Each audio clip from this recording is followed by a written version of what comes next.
Recognizes the gentleman from Georgia, Mr. Johnson.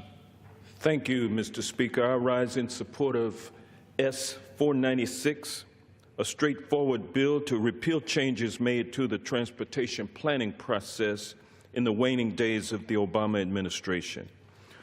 On June 27, 2016, the Federal Highway Administration and the Federal Transit Administration jointly published a proposed rule to make significant changes to surface transportation planning regulations in an attempt to promote more effective regional planning by states and metropolitan planning organizations, MPOs. The proposed rule was well-intentioned, aiming to strengthen coordination among planning partners and neighboring communities. However, the rule was haphazardly put together on an expedited timeline with very little input from states and local planning organizations.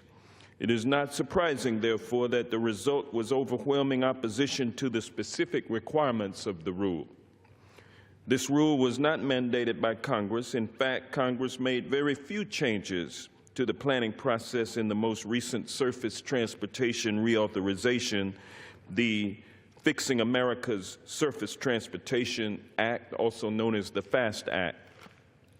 Among other changes, the administration sought to require that in any urbanized area represented by more than one MPO, the MPO would be required to either merge or realign their boundaries or develop unified planning documents. This requirement for joint planning documents would apply in urbanized areas that cross state lines. This provision in particular caused substantial concern in the planning community. The Federal Highway, the FHWA, and the FTA received 299 comments in opposition to the proposed rule, of which 249 requested that the rulemaking be withdrawn. Only 16 commenters expressed support for the proposed rule. The agencies received 156 comments in support of the intent of the rule, but not the specific requirements and procedures proposed. The final rule, published in December 2016, made a few modifications, including the addition of a waiver process subject to approval by the Secretary from some of the joint planning requirements if an area could demonstrate suitable coordination. Despite the changes made by the agencies in the final rule, strong opposition to the rule continues. Earlier this month, Atlanta Mayor Kasim Reed testified before the Subcommittee on Highways and Transit on implementation of the FAST Act. His written testimony, submitted on behalf of the U.S. Conference of Mayors, states, quote, "The outgoing administration proposed a new rule on MPO designations that created unreasonable burdens for a number of regions, and we thank you, Mr. Chairman, and this committee for acting on legislation to remedy this," end quote.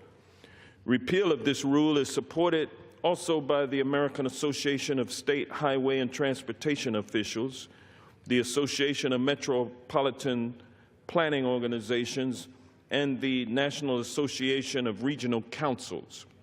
Last month, the Transportation and Infrastructure Committee passed H.R. 1346, an identical bill to S.496, by voice vote.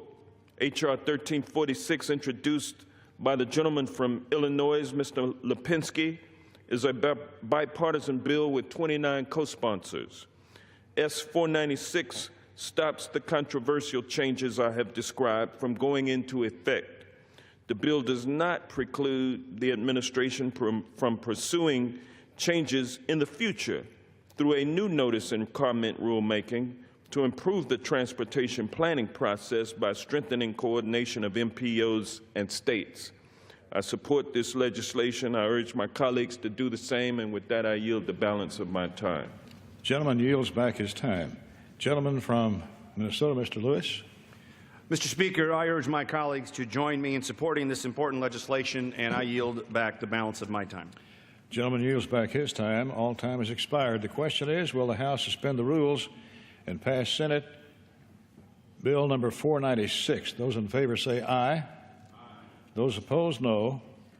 In the opinion of the chair, 2/3 being in the affirmative, the rules are suspended. The bill is passed. And without objection, the motion to reconsider